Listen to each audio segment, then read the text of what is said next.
Erickson, give me your league winners. Yeah, I'm gonna have 2 quarterbacks and 1 running back on my league winners list. So I'm gonna start with Caleb Williams, rookie quarterback for the Chicago Bears, because for me, he checks off all the boxes I'm looking for in a late round quarterback, even though he just happens to be a rookie. So it's not really, oh, it's his first year.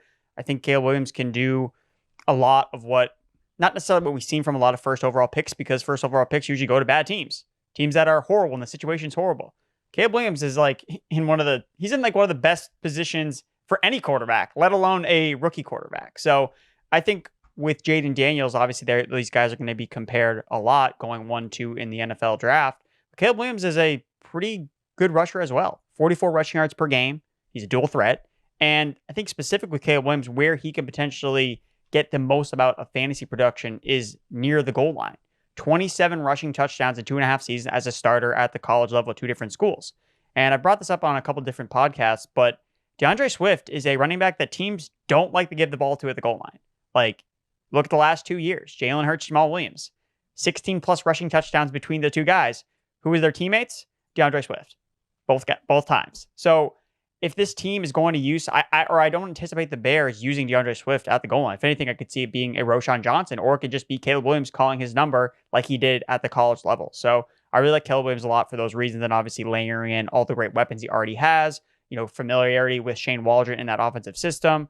I just think that, the arrows are pointing out for Caleb Williams to really hit the ground running as a quarterback in year one, and as a fantasy quarterback, and someone that you're going to be able to draft outside the top 12, which I think really makes it a league-winning proposition, because the rest of your roster is going to be strong, and then you put the cherry on top with a strong quarterback. And that's kind of the same thing, the mindset with Deshaun Watson, another quarterback scoring really, really late. He's outside the top 20 in ECR and ADP. And for me, it just comes back to looking at the numbers from last year, because obviously the film, when you're watching him play, he still doesn't look like he's back, but he was also dealing with a shoulder injury. Expectations are that his shoulder should be fully rehabbed from last year. Andrew Berry came out and said that they have high expectations for Watson. They have Kenton Dorsey coming in from Buffalo, who, used Josh Allen a lot at the goal line, used his legs. So I think Deshaun Watson's in a point in his career where if he plays bad again, he's not going to be their quarterback anymore. They have Jameis Winston, they have Tyler Huntley, so he has to perform at least average. And I think that means he's going to use his legs, because he did that last year. 28.5 rushing yards per game last year. Look, they went 5-1 when he was the starting quarterback, and in his 5 full starts, he was averaging 18 fantasy points per game, and he was a top 12 quarterback in 3 of his 6 games played.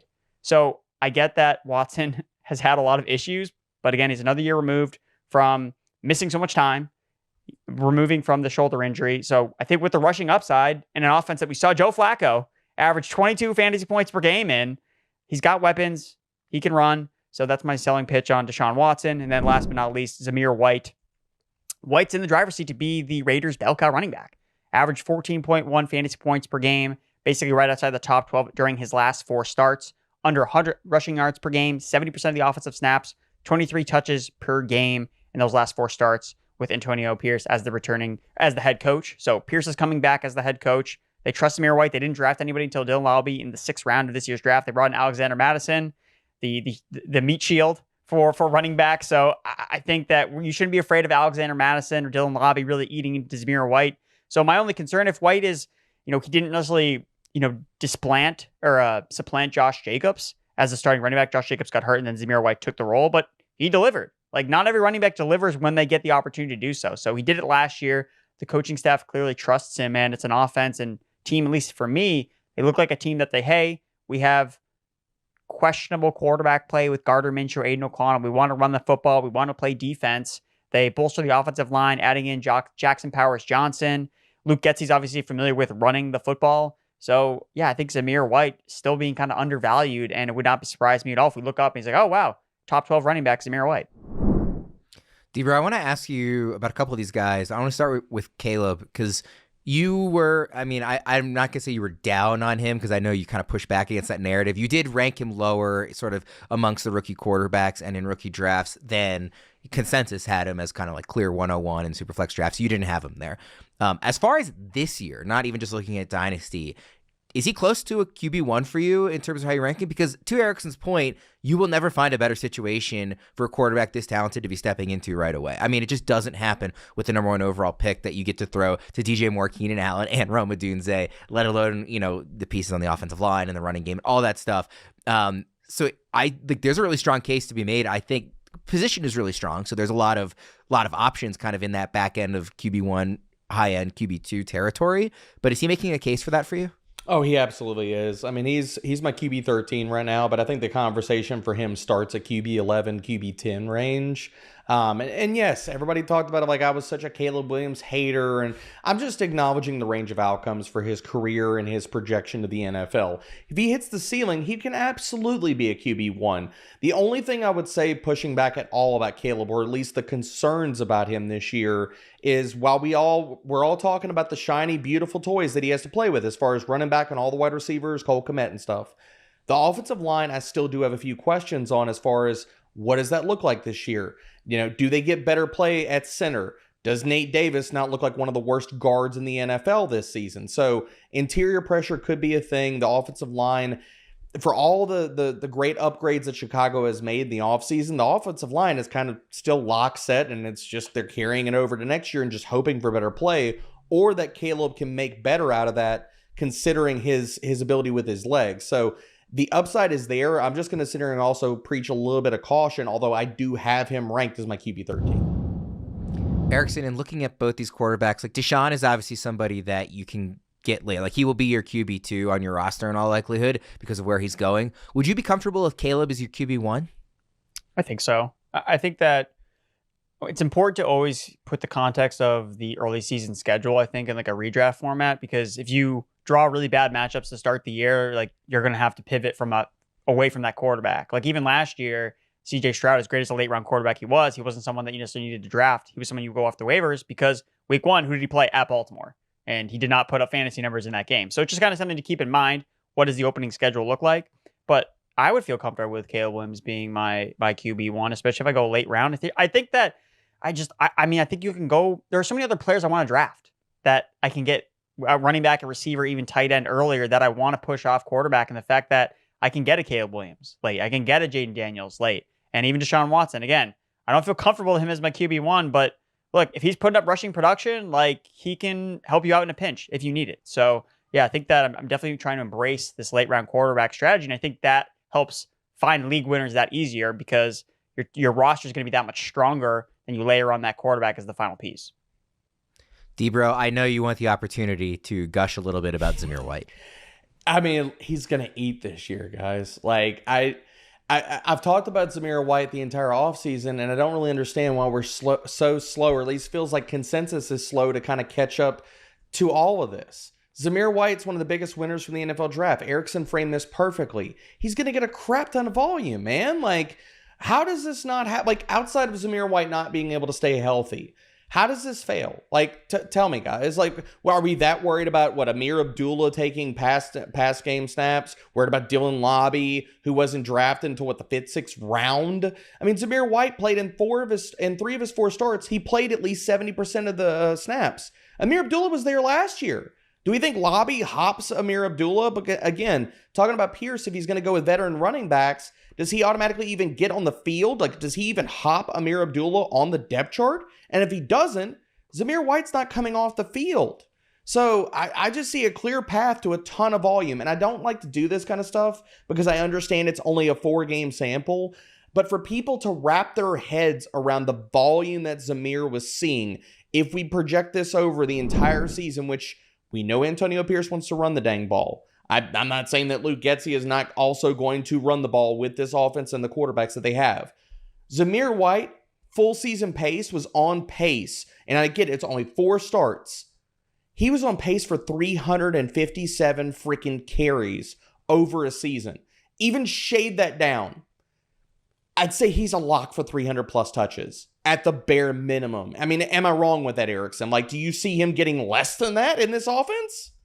No, not if he stays healthy. I mean, again, the 4-game samples that we had, he was over 23 touches per game, and he was playing 70% of the snaps. And I just want to really hit home that he was someone that delivered with his opportunity last year. There are plenty of running backs that get chances and then they get volume and then they still suck. And they just don't get it done. Like Zamir White actually played well and gave the team the confidence under a new GM. And I think it's even more telling, like Tom Telesco, he loves to draft running backs. Like looking at him historically, all the running backs he drafted with the Los Angeles Chargers. What Zamir White put on film for a different GM convinced him, hey, we don't need to invest at running back until they were the last team to draft a running back. Dylan Lobby was the last running back drafted. So it's one of these weird things, or at least in the 6th round. So it's just, I think you're right. We're just being delayed. The market's delayed with Zamir White. Now, I do think that there is a price where I could be priced out as Zamir White, because then the answer is in the, okay, it's just projected volume and now I'm drafting Zamir White in the 2nd round. Like, no thanks. But where he's going now, outside the top 20 running backs, like, yeah, like I want as much Zamir White as possible. And just to also add on top of this, because we are talking about, he is framed as a league winner, and people could push back and say, is it really that? When he was the starter last year, RB12 in fantasy points per game. Ceiling's there. And that's where you have him ranked right now, RB12 in the rankings on the site. Again, it's early May, so that's... I think you're looking at standard, because I've got him at half PPR. I've got him at RB15. I was looking at standard, but that's the default that pops up, so Gotcha. That's what I was looking at. All right, let's go to D-Bros league winners. Yeah, we've talked about rushing quarterbacks and these rookie guys. I do not understand Jayden Daniels' ADP. He is an absolute league winner. We talk about what do you want to garner out of league-winning quarterbacks, and the first thing we talk about in a lot of instances is not only the passing touchdowns and the passing volume, it's freaking rushing, baby. Like, people last year, we did all this crap with Anthony Richardson, and yes, okay, he got hurt. When he played last year, he was on his way to a top 8, top 10 season. Jayden Daniels is going to do the same freaking thing this year. The rushing just alone, if he plays all the games, I'm telling you right now, if he plays all the games just with the rushing utility, he's going to be a top 12 quarterback. Now you talk about the offensive environment with Cliff Kingsbury. They're going to lean on 2 specific things, and we saw this in Arizona with Kyler Murray. It's going to be deep passing, and it's going to be play action. And Jayden Daniels is fantastic at both of those. Last year in college, he led the freaking nation in deep passing grade, as well as deep adjusted completion rate, as well as being 4th in PFF passing grade on play action dropbacks and 3rd in play action yards per attempt. I don't understand, because, look, you're out there, and he's in my best ball article of players to target right now that's live on the site. He is currently ranked outside the top 12 quarterbacks. I don't understand it. I expect that to eventually correct, but I still think that people are not going to be high enough on his upside this season. The 2 guys I got to mention here, I mean, look, Zay Flowers. We make this bet year after year after year, and it is a strong freaking bet to make. You bet on 2nd-year wide receivers. You bet on 3rd-year wide receivers. These guys will continue to add parts or pieces to their games. And what we saw out of Zay Flowers last year is the ability to gobble up freaking targets. With Mark Andrews on the field last year, Zay Flowers saw a 23.6% target share, which was 18th best amongst wide receivers. He saw a 26.2% first read share. And yes, okay, he was 40th amongst that span with Mark Andrews playing. In fantasy points per route run, he got 1 end zone target in those 10 games. 1 end zone target. But when Mark Andrews was out last year, we saw Zay Flowers, so week 11 through the rest of the season, including the playoffs, 6 end zone targets. They're going to use him more in near the goal line. He's going to get a crap ton of volume also because Odell Beckham is gone.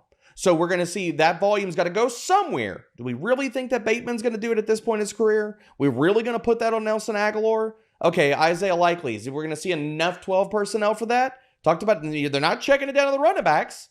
It's got to go somewhere, baby, and it's going to go to Zay Flowers. So I think his ceiling is sky high. I will not be surprised at the end of this season if we look up and he finished the year as a top 15. Hell, even a wide receiver 1 this year. Last guy I'll bring up here is George Pickens. And he's not being valued. I still do not think that the value is being baked in enough about Deontay Johnson leaving. Who is going to command targets in this Steelers passing attack? And you can talk about, okay, well, you're worried about Justin Fields and you're worried about Russell Wilson. We've seen wide receivers still produce with both of those quarterbacks last season. DJ Moore had no issues producing last year. Courtland Sutton had no problems spiking freaking touchdowns. So I don't care who their quarterback is this year. George Pickens, we've already seen how this should go without Deontay Johnson. Last year, without Deontay, so weeks 2 through 5, 10th in target share, 1st in air yard share, 8th in yards per route run. He was producing as the wide receiver 16 in fantasy points per game, and that was with worse quarterback play than we will see this year, because I'm sorry, Mitch Trubisky was never it. Kenny Pickett, I'm sorry, Steelers fans, but you found out the hard way, he was never it either. So I don't care who's under center. George Pickens is a smash pick this year, and he has a ton of upside that's not being baked into his current rankings or ADP. I am with you on Jayden Daniels for this year. I've been a little hesitant to be aggressive about adding him in my rookie drafts because maybe I'm just playing scared, but I'm so nervous about the frame and his reckless running style and just the longevity and how he will hold up. But in a 1-year sample, like, anybody can get hurt, so I'm not really that worried about it just, going into this first season. And you're right. I mean, it's a cheat code. We don't need to, rehash that. Everybody knows how valuable running is for quarterbacks, and he's so good at it, and he's going to do it.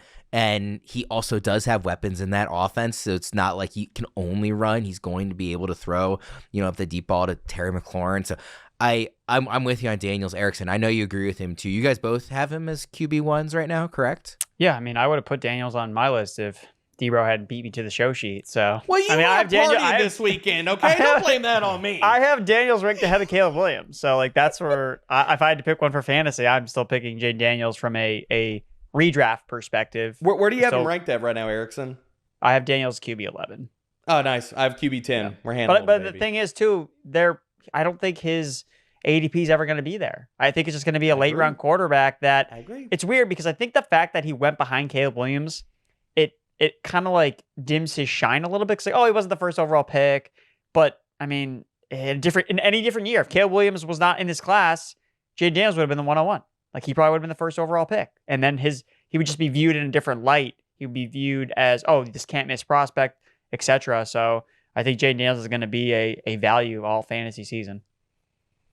Erickson, I want to get your quick opinion on Zay Flowers, because I feel like even throughout this offseason, he's just not a name that I don't think has gotten discussed, at least on the episodes I've been hosting a lot on this show. I mean, it's the Ravens, to Debro's point, they didn't go out and add a big receiver. They didn't draft one early. They took Tez Walker, but that was the 4th round. They extended Rashad Bateman. It wasn't a crazy deal, and they lost Odell. So the opportunities there.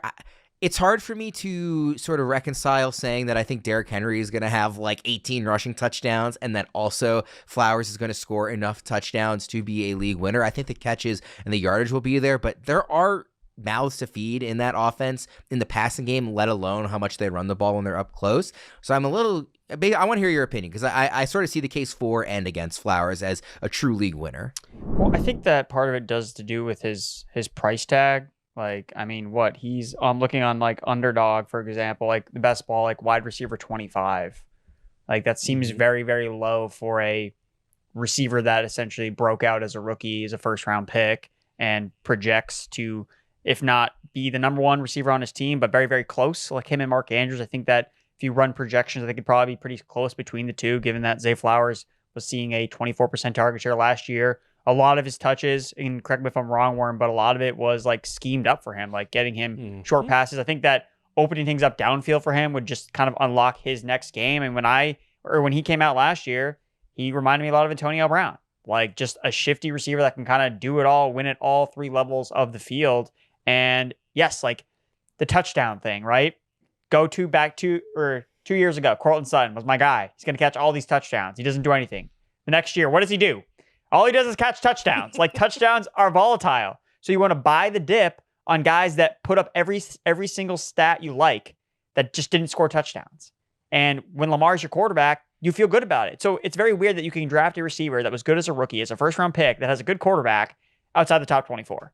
I think you just got to take a step back and be I know Mark Andrews is there, so maybe he's not the clear-cut number 1, but if he's going to be scoring touchdowns, then that's not going to matter. It's going to make up the difference in an offense that we could see very concentrated between Mark Andrews, Zay Flowers, and Derrick Henry. I didn't realize his ADP was wide receiver 30. That's Well, surprising. I guess the only other thing too is he was being investigated for a domestic assault. So at least the last time I checked, there Last I wasn't saw it was any. cleared. But Yeah, so he wasn't charged with anything. So I believe the investigation has kind of been dropped or moved on from him. Yeah. or- Okay. I That's don't what know I the saw, exact too. way to phrase it, but I think he's in the clear as far as the last that I saw too. So that's not really a concern anymore. Do you just want to make a quick note? If you've got any dynasty or best ball drafts on the horizon, or just want to see how the NFL draft has affected fantasy football values across the league, use our mock draft simulator tool at fantasypros.com/simulator.